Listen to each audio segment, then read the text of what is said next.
go yard.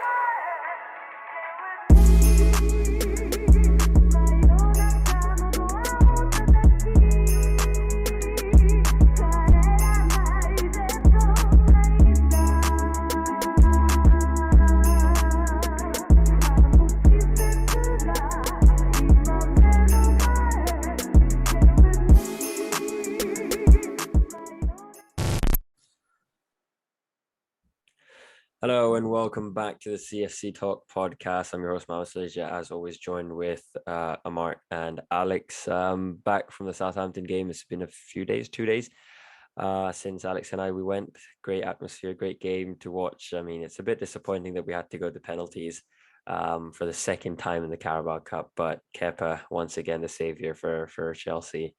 Yeah, realistically, throughout the 90, there's not much to talk about, is there? Just pretty standard game. Yeah, it wasn't the most action-packed for sure, but there were still some good moments. Like Hudson-Odoi looked really sharp in this one. At right wing back, and he was looking great. At left wing, we kind of just stopped trying once he kind of went to left wing. But that was the first game in a while where I've seen him look amazing at right wing back. So yeah, he made it fun, and it was nice to see Havertz score, but it was a header. It's fine. And yeah. No, and the other highlight, of course, was seeing Benjamin Chilwell at right wing back for some good reason. But yeah, nice to finish with a penalty shootout as well, to be there as well, and to continue your record, Mohammed, of only watching penalty shootout games so far. I mean, honestly, I said this to you. I said if the next round we draw Liverpool, which I highly doubt I'll be able to get hands on tickets, or if we draw a strong team or anyone, I will try and get there. And this is now my Carabao Cup journey. This is not just Chelsea's journey. I'm going to every single Carabao Cup game I can. But Amar, how boring or how amazing was it for watching it from the TV? Because honestly, the atmosphere made it fun, but the first half, I think Alex can agree, it was just silence because there was nothing to kind of cheer on about or talk about. Yeah, I agree. The atmosphere might take away the fact that the game was a very, very frustrating game to watch, if I'm honest. It was very, very frustrating because in the first half we did nothing offensively. I think apart from Havertz, who was making some moves and taking some initiative in the first half, nothing went on. Ziyech was poor, Barkley was poor. There was nothing really going on. I think the bright spot in the first half was probably Havertz, and Saul was also very, very good against Southampton. And then the defense in the first half, they were all right. The second half was a different story, but yeah, it was a frustrating game to watch. We qualified, but still, that wasn't Chelsea, especially winning at 7-0 against Norwich and then coming to struggle against Southampton was. I think you're wrong there. I think this is the most Chelsea thing to do, to win 7-0 and then struggle the next game. Yeah, but it still didn't make the game any less frustrating to watch. Yeah, no, it's a Chelsea thing, but man, it was a game where we could have won, we could have scored goals earlier, but there was no threat in attack. Seeing Ziyech and Barkley on the pitch, you would think that, like in the Norwich game, the players that got their chance, they really, really took it. They took it, but I thought Ziyech and Barkley would also take this chance. It didn't look like Barkley was even there at all. I don't remember anything Barkley actually did to contribute. I think it was in the second half where he had some chances to take shots and he hesitated on both chances. Instead of him take the shot first time, he had to make one or two extra touches before he took the shot, and he missed it. So yeah. Yeah, I mean, for some reason I don't remember Chelsea taking a single shot until the 44th minute. When we scored. Yeah, that's yeah. Yeah. No, but yeah, I mean, honestly, you're right. I mean, pretty much the first half was just even Southampton looked tired. I don't know if you guys noticed that, but even Southampton it was just pretty much just passing it around, trying to get a few chances every now and then, from both teams. I don't think neither of the teams were looking for anything in the first half.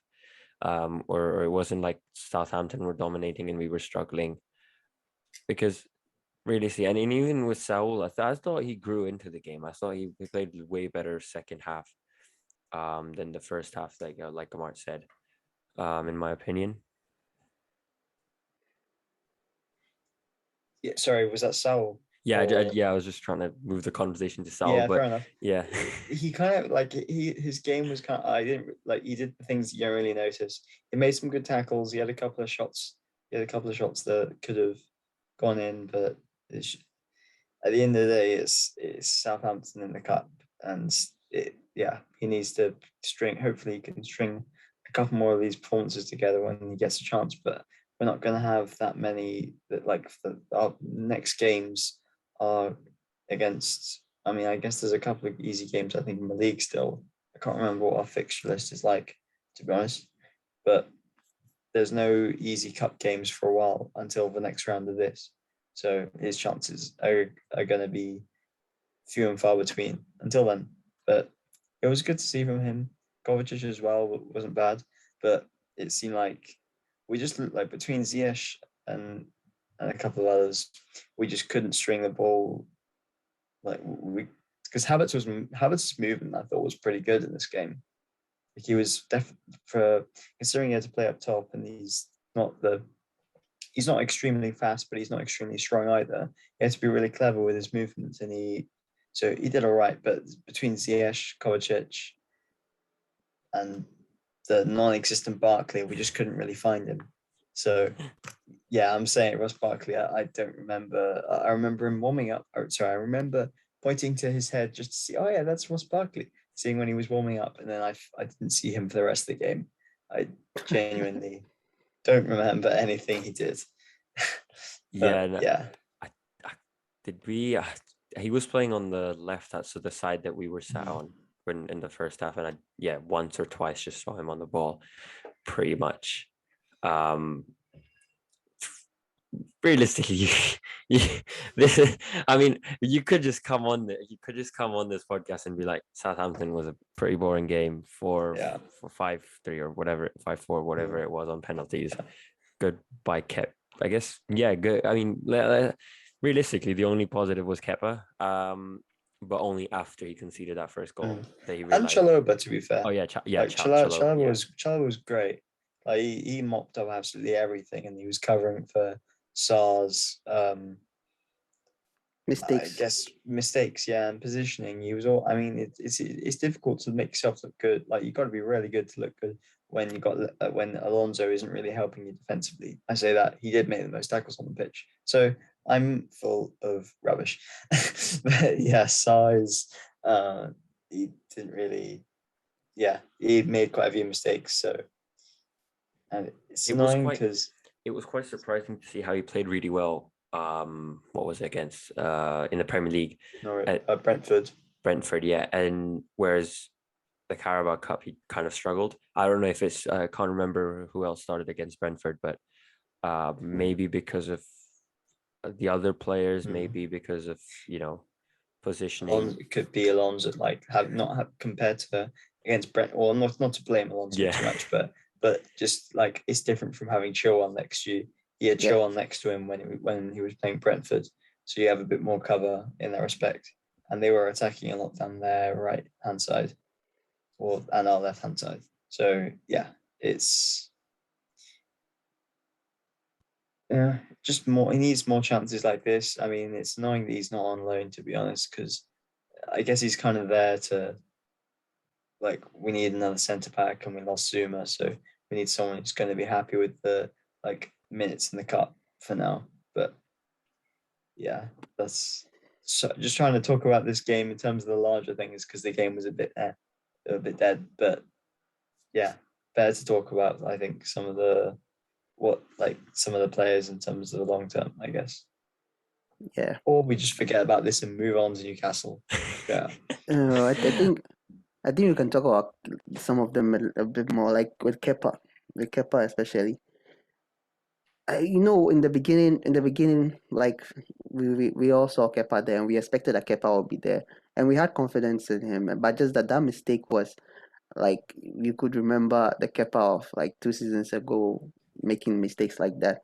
But the thing was that I'm happy that he redeemed himself. He made like 3 good saves in the game that really kept us in the game. Especially in the last minute, they had a shot on target which was going in, but he made a very very excellent acrobatic save, and he made that. And then the penalties too. I'm not really sure whether he saved Walcott's penalty or it hit the It post hit the I bar. think it was the post. Yeah, the Yeah, but post, it sorry. didn't count as a save, as a even save. though Okay. It's fine. We'll give it yeah. to Kepa. It's fine. Yeah, I'm sorry, I'll because give I it. think well, I think he even went in the right direction, so it was going and he would have saved. So let's give him the benefit of the doubt. But yeah, he did well, and this is the third penalty shootout where he's come out victorious. I think I saw a stat somewhere out of 7 penalty shootouts, he's won 5 or so. I'm not sure, but yeah, I saw a stat somewhere on scorecard, and that's actually brilliant. But I really hate when there are games where we can win and it goes to penalty shootouts. Like, how long are we going to ride this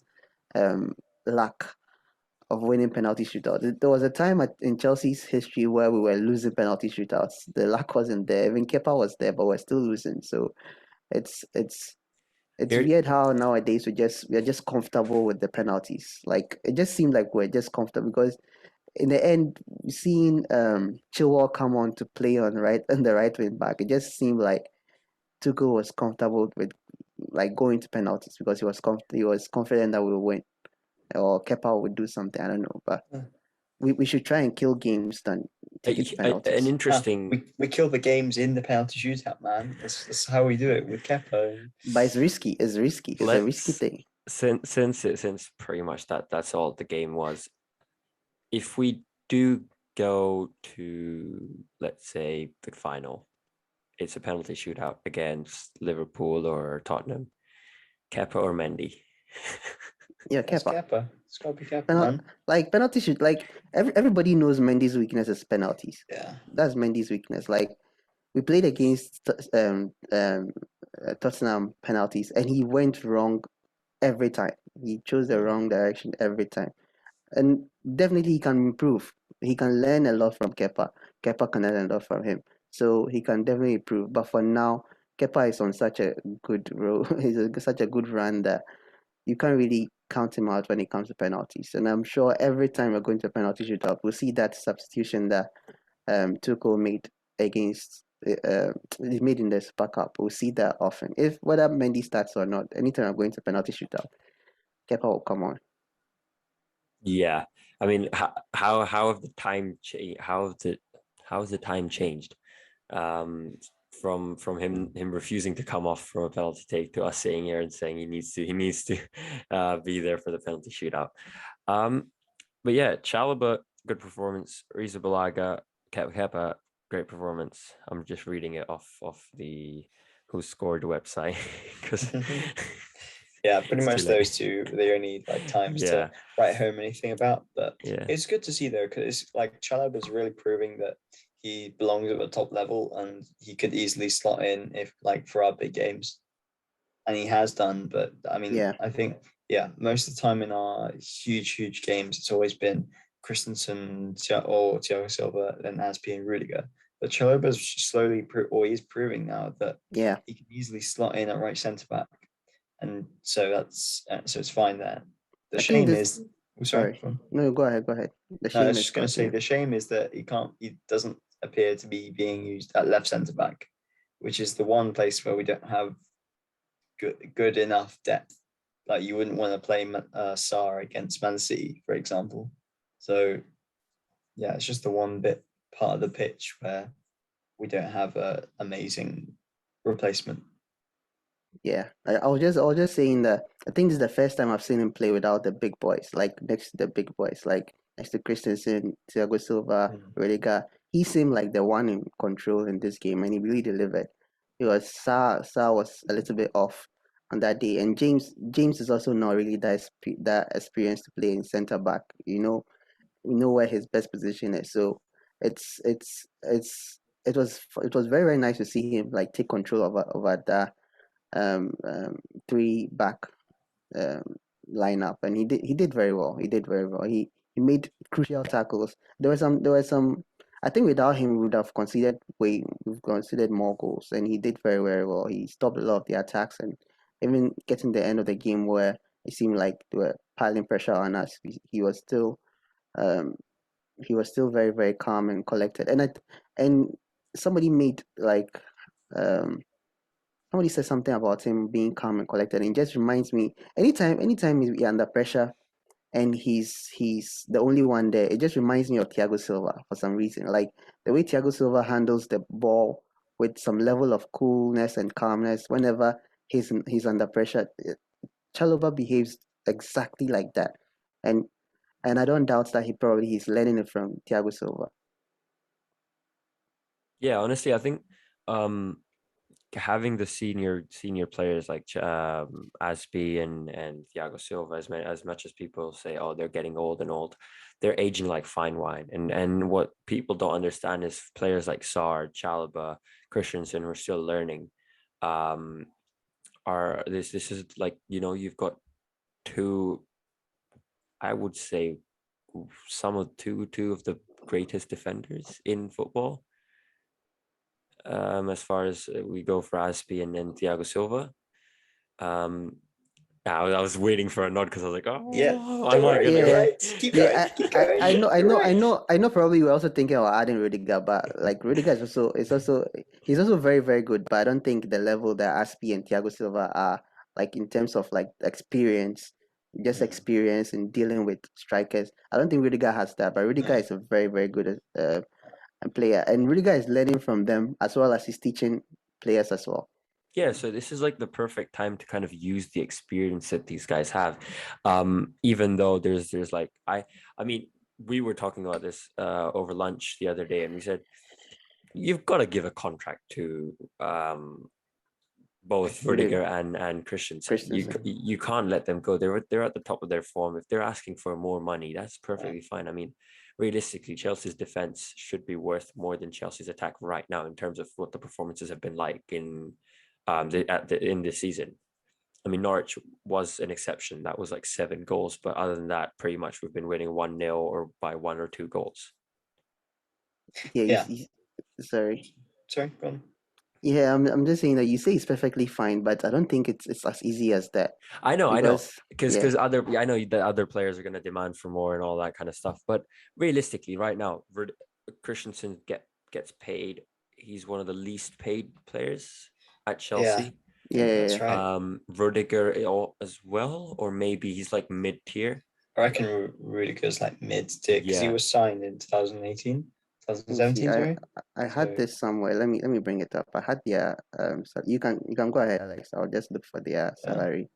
Yeah, I reckon it's like almost probably 140, something like that, or maybe that's their new offer. Actually, I think that might be their new offer. But yeah, it's like, I mean, it's difficult to judge who's better than the other in terms of outright level. Like in terms of experience, yeah, Aspi, and no one comes close to Aspi and Thiago Silva. But in terms of like how good everyone is right now, it's really difficult to compare the three because they're all good at different things. They're all different kinds of centre backs, but they're all amazing in their own little right. So it's really difficult to compare them. And when it comes to like salary and that kind of thing, it's really difficult to judge it because, yeah, so, I mean, for me, Christensen and Rudiger should be should be some of the highest earners in the club because, like you said, Mohammed, they're playing amazingly right now. But how much of that is Tuchel and Tuchel's system and making them look good is, you don't really know. Right. And these salaries are crazy. Okay, I'm gonna now sit on the bandwagon of giving them each 200k, and fire back and say, I wouldn't go and say Rudiger and Christensen perform the same way under Conte, who used kind of the same formation. Back in 2016, if we had this conversation, it would be sell Christensen. Rudiger just came in, so so you would have let him off the hook. But Christensen, I think we even said under Lampard that he's just not Chelsea level. To now me going on the bandwagon and saying 250k, but I think Rudiger. maybe not 200, but Oh, sorry, Mm. Christensen. It- Maybe yeah. not what they're asking for, but at least something that shows them that okay, we're appreciative of what you do, what you've done for Chelsea, and what you continue. Wait. I want to say something. I never said Christensen is not Chelsea level. He wasn't performing well at that No, time. So I was just saying generally. yeah, I was okay, just saying like generally we were all ready okay, to sell him and get someone else if I'm not wrong. yeah, I'm not saying that we said the words that he's not Chelsea level or he's not Chelsea standard because yeah. He said the words. He said the magic word. Daniel Childs is coming But after you now. I've seen the salary. So if you guys are interested, I can mention the salaries to you. go for it. Christensen is taking £80,000 a week, which is very, very bad. Yeah. Very bad because Callum Hudson-Odoi is taking 120,000. Kovacic 150. Kepa 155,000. And man, let me see Rudiger. Rudiger is getting £100,000 a week. So I think they are looking at guys like Kepa, looking at guys like Chilwell, Havertz, and all that, and they are getting more than them. So their agents will definitely demand more. But the two of them, £200,000. We have only 3 players above £200,000. That's Timo Werner on 272, N'Golo Kante on 290, and then Romelu Lukaku on 325.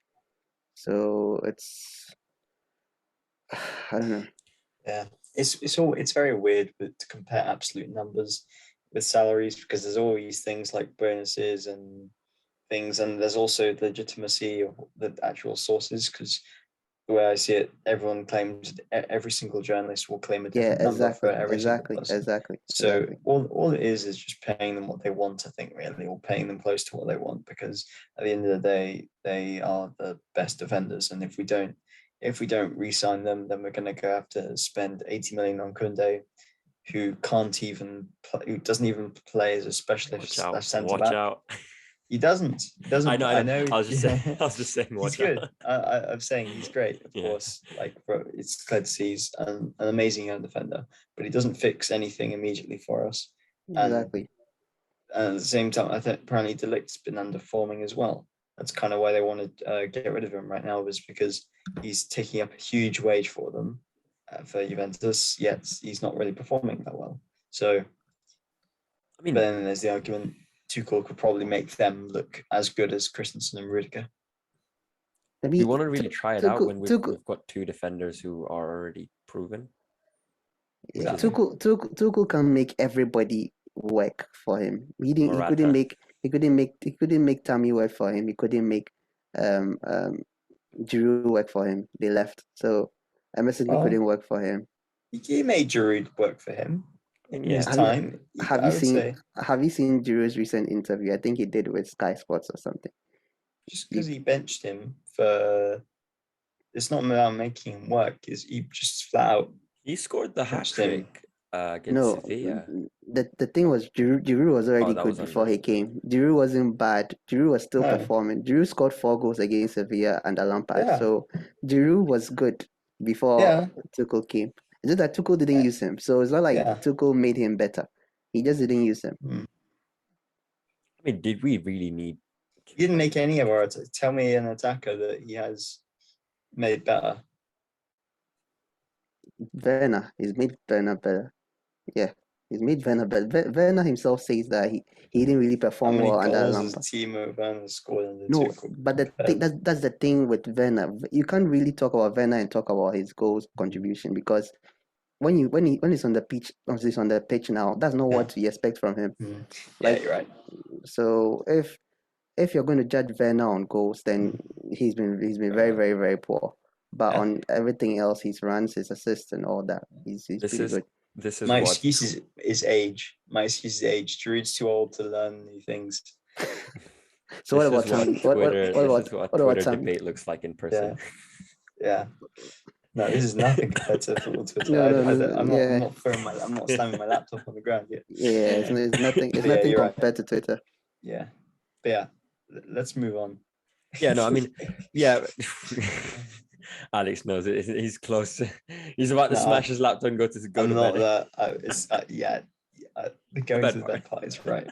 Yeah. Right. No, I mean, yeah, I would go and give them the. Okay, I don't know what's happening there, but I would go and give them the new contract. And I think at the end of the day, as much as both agents are saying, oh, they want to stay, but Chelsea are not agreeing at all, this and that, everything.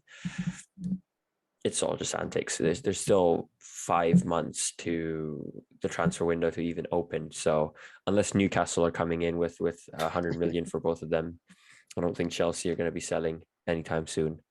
There was some Hazard to Newcastle rumors today, as well as Chelsea, which made me quite laugh. It's like I if we wouldn't can't doubt have that. him, at least Newcastle have him. I wouldn't put it past them to do that because he's towards the end of his career.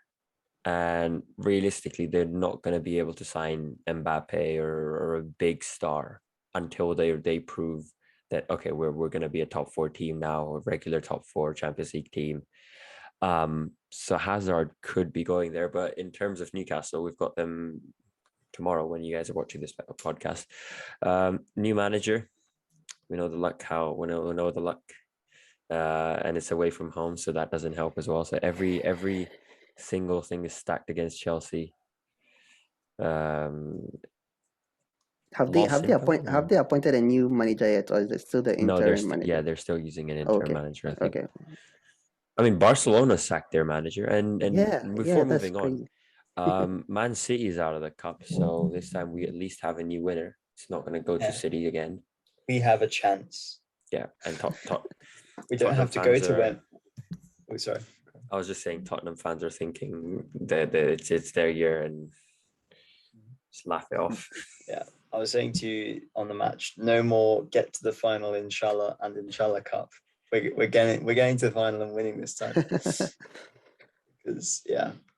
no more. Yeah, I mean, Moyes has done a very, very fantastic job with West Ham. Very fantastic job. Like, yeah, the transformation that he has done. Even when he started, it didn't work out that well for him. But I don't know, for some reason, I think he got a new coach in his second season or something. He got a new coach or a new set of coaches in his backroom staff, and then everything just started clicking again. Like, and yeah, I think he's done an amazing game with that club. Like, amazing job with that club. And the way they were able to hold City back, granted, City didn't really use their best players. I think they used some of their starters. There were Mahrez and a couple of others, but then there was also a couple of his youth players, I think, as well. Yeah. In West Ham too, I don't really think they also used everybody, but the main guys were there. So it was very, very good seeing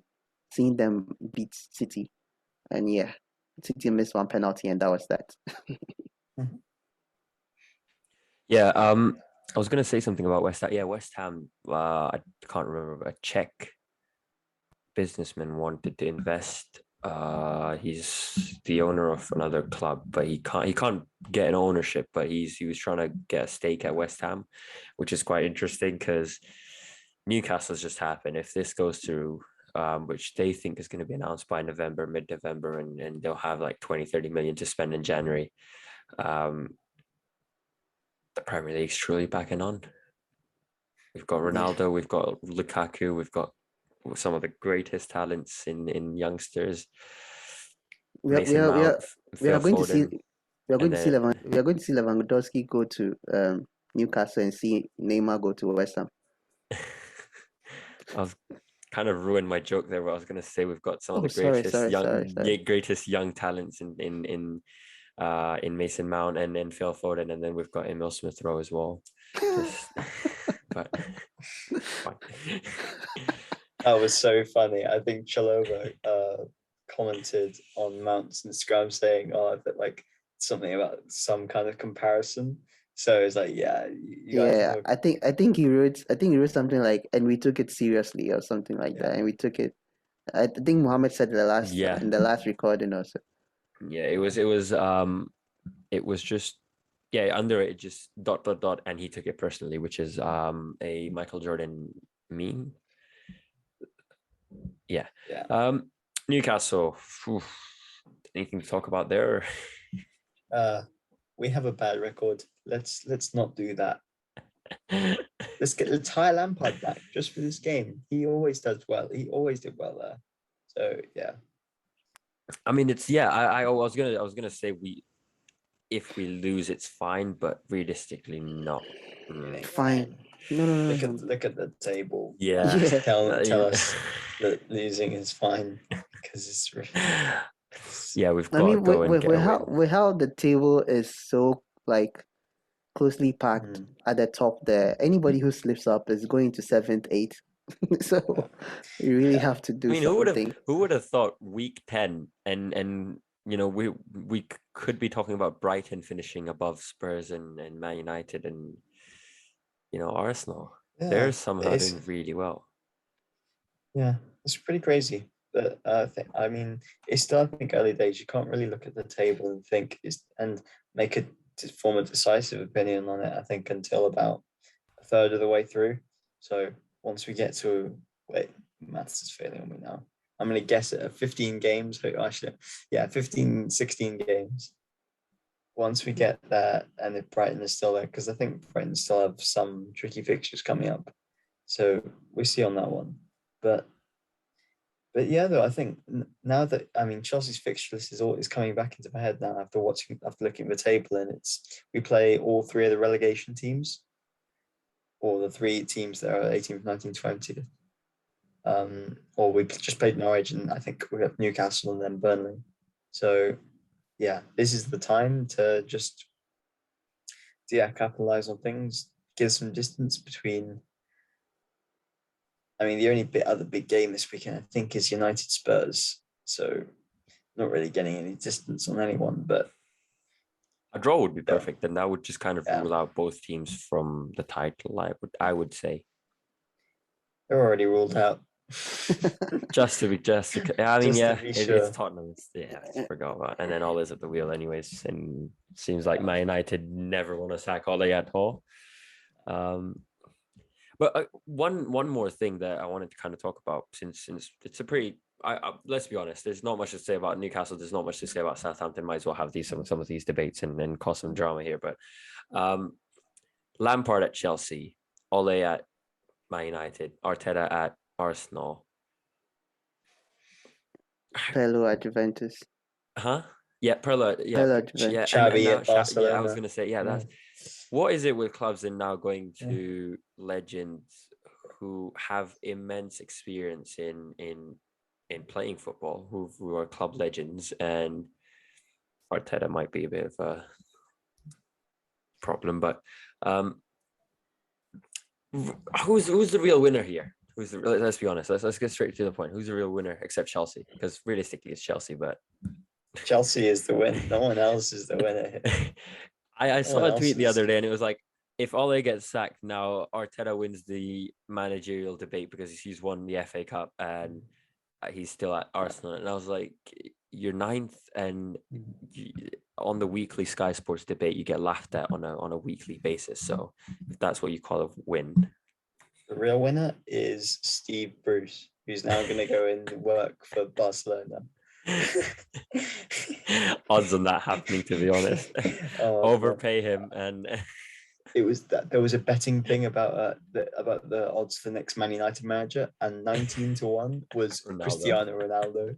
I was like, oh yeah, I would love that.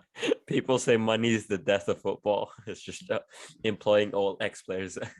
Yeah, it's just such a 2019 thing, you know. They're 2 years late to it again. They're 2 years late with this whole trend of hiring player manager or legendary players as managers. But you know, he'll be gone in what I give it 12 months. It'll be out. Just how the way things roll with him, I think. And then Ole will go to Barcelona. No, this is too much speculation. But yeah, it's really weird. Yeah, but to be honest, it's not really a new thing. It's happened in the past before. Ancelotti took over AC Milan after playing there. Conte took over Juventus after being a player. Liverpool used to do it for some time. They had Kenny Dalglish. They had Rogers. They were all former But players. they were experienced though, right? No, they weren't. They I weren't. mean, So a Conte lot. at Juventus. But I would, yeah. Conte didn't have enough experience before he got the job. He didn't really have that much experience before he got the Juventus job. And I think with Ancelotti too, the same thing. He only had one or two games, two teams that he has managed also before he came in. But yeah, I agree. It's like nowadays it's a bit too early. Nowadays it's a bit too early, and considering how competitive the game has become, you need at least, apart from experience, you also need to be able to manage the players very well. You need to have that in your locker room as well. So I think that's I, the biggest issue we had with Sarri. Sorry for the interruption, but I think there was a lot of times that we sat, not we didn't do podcasts back then, but a lot of times on Twitter and on social media was the biggest debate was, as a manager, when you don't have a huge profile, players who have trophies, who have experience, tend to just kind of yeah, yeah, overlook your tactics, overlook your decisions because they just think they know what's best for them. yeah, Um, exactly. and it's weird. It's weird how I have this screenshot of or this picture of Sarri looking at the Europa League medal that we won, Yeah, yeah, and it's just him staring at it, and he's just has it on his hands, and just shows what it means to him. But I'm not going to open that loophole because Chelsea and Sarri, and yeah. that's a debate for international break because I, Twitter's a I, weird I place. think I think with Sarri that was his first ever Yeah. trophy won. So he was, and it was a big one too. It wasn't like any other. It was a big trophy too. And yeah, I mean, like what you said, it's true. And I think one of the reasons why Lampard um um um depended on the youth a lot was because the youth were more, they were more, like, how to say it, they were more likely to take whatever he takes on than players who were experienced. And like you said, that problem might come up because Zidane didn't really have that many. He didn't have experience at all before he coached Real Madrid, but they respected him a lot. Pep I mean, didn't have. Zidane was I think an exceptional manager. Or I mean, Pep too um, as well. Pep too also didn't have experience before he took on Barcelona, but he used a lot of youth players at the time that he had worked with in their academy and brought them over, and they just adapted to his ideology very, very well. So I mean, it's a, like I said, it's a risk. It's a very big risk, and I think it's a new thing that's going on, and it's like a feel good factor, something that will bring the fans more connected to the club. But the downside too is that if it doesn't work, then you have a lot of toxic fans too as well. So yeah, it's a bit of a weird situation, which doesn't seem like it's gonna get any better now. And I feel like it now, a domino effect's gonna start because Newcastle need a manager, um, Barcelona need a manager, Man United will eventually have to get rid of Ole Gunnar Solskjaer. Um, but yeah, pretty much that's the episode, honestly, for me. Nothing else to talk about. What a great week of club football, you know. Nah, the No, drama's coming though. Like, yeah, I mean, yeah, we know another international break's coming, but we've got more Champions League next week, I think. yeah, next week. So yeah, that'll be a big one as well. I mean, yes, it's Malmo, but it's still a very important game to get 3 points in, and Newcastle is never easy. It's never. yeah, I remember last year, I think it was, we won through like Timo Werner. I think had an amazing assist for Tammy. I think Tammy scored. So yeah, but it wasn't an easy game. So yeah, this is going to be weird. With like, we can pretty much, well, I mean, no, we'll leave our predicted line for Instagram, but you pretty much could almost tell what it's going to be. But I guess maybe not so, because we've got players like Pulisic coming back now. Yeah, He's training. that's Yeah. one debate that we could have a whole podcast on. Christian Pulisic and his injury, 75 days, 76 when you guys are watching this, since he's stepped on the pitch for Chelsea. Which now we know that he's starting to train with the team, and or he's started training on his own, and he's going to move to training with the team. I just really hope that he plays for us. Because honestly, I think knowing the way Chelsea do business, this is probably going to be his last or second last season at most, for himself to kind of prove himself. But yeah, don't think he's going to be starting anytime soon against Newcastle or anything. A few injuries. Not sure if Christensen's back. What The the 16 team training now. Oh, Where is he? was pictured. Yeah. That's Yeah, why I he saw made I the news saw today. yeah, I saw some Okay. pictures So, today. and Yeah, no, there are rumors that I he saw the might news be and I in instantly thought, contention to play oh, against Newcastle. I would still save him for another week and just kind of make sure that he's fully ready. Yeah, honestly, yeah, just pretty much that. It's a week where you play some easy sides, but the game tends to be a lot harder or more frustrating than others, and kind of have nothing to talk about other than, oh, it was a boring game with a 1-0 win or that kind of stuff. We're not Liverpool, who have Mo Salah and Sadio Mane scoring 5 goals every game. But we are Chelsea, and we defend like hell, and we make sure Yeah. that we get the 3 points that we need. So Newcastle away, The 3 one points. sorry, I'm just saying that the 1 week that we score 7-0, then they go ahead and score 5-0 against United. Let the AFCON come, and then we'll speak Yeah. to Liverpool fans. But yeah, pretty much it for the episode. I know it's a bit of a slow one today, but that's how we felt with the Southampton game, and hopefully not with the game at the weekend against Newcastle. But yeah, pretty much it for the podcast. Thank you guys for listening. Thank you guys for tuning in. Make sure to follow all of our social media pages. Make sure to follow our second channel for live streams, live watch alongs, and match day videos. And yeah, if Alex and I win tickets to the rest of the games, then we'll probably be sat here every week, not knowing what Being to talk exhausted, about. not knowing what Chelsea what was when happened. Yeah. But yeah, pretty much it. Thank you guys for listening, and we'll see you next time.